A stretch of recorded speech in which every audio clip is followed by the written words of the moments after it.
Guys, આપણે જીવનને કેવી રીતે બરબાદ કરીએ છીએ આ વિડિયો તમારી આંખ ખોલી કાઢશે. ફર્સ્ટ, કદાચ આપણને એવું લાગે કે આપણે ગુસ્સો કરીએ એટલે સામેવાળા વ્યક્તિ કરતાં આપણે મોટા. પરંતુ ફ્રેન્ડ્સ, આપણો ગુસ્સો એ આપણા જ જીવનમાં આગ લગાવી શકે છે.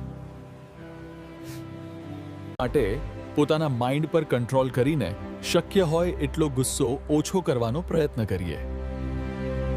બીજું, જરૂરિયાત કરતાં વધારે પડતી ઊંઘ લેવી. વધારે પડતું સૂઈ રહેવું એ આળસનું ઘર કરી મૂકે છે. થર્ડ, આપણે કહેવત તો સાંભળી જ હશે, માણસ માત્ર ભૂલને પાત્ર. માણસથી જ ભૂલ થાય છે.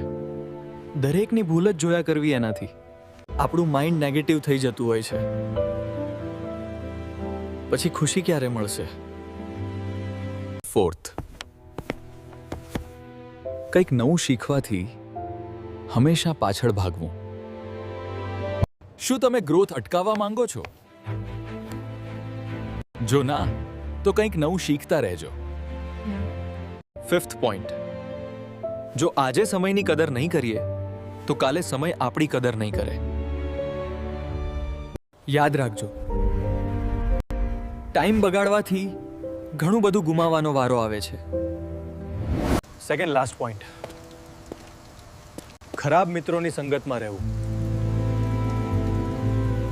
જે કમાતા નથી, નવું શીખતા નથી, જેમને રખડવાનું જ ગમે છે, એવા લોકોની સંગતથી. યાદ રાખજો, આપણે જ ગુમાવવાનો વારો આવી શકે છે. અને લાસ્ટ, ખરાબ ટેવોએ આપણું જીવન બરબાદ કરવામાં કોઈ કસર બાકી રહેવા નથી દેતી. સિગારેટ પીવી, દારૂની લત, તંબાકુની ખરાબ ટેવ જેવી અલગ અલગ કુટેવો. એવું લાગે કે માઇન્ડ ફ્રેશ થઈ ગયું, પણ એ શોર્ટ ટર્મ ફ્રેશનેસ માટે જીવનને કચરો શું કામ બનાવીએ?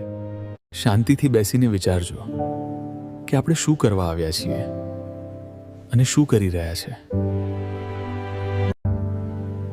આજથી નક્કી કરી નાખજો કે જીવનમાં આગળ વધવું છે કે પાછળ ધકેલાતા જવું છે. આજે જ નક્કી કરજો અને વિચારજો કે આપણે આપણા જીવનને બરબાદ તો નથી કરતા ને. God bless you.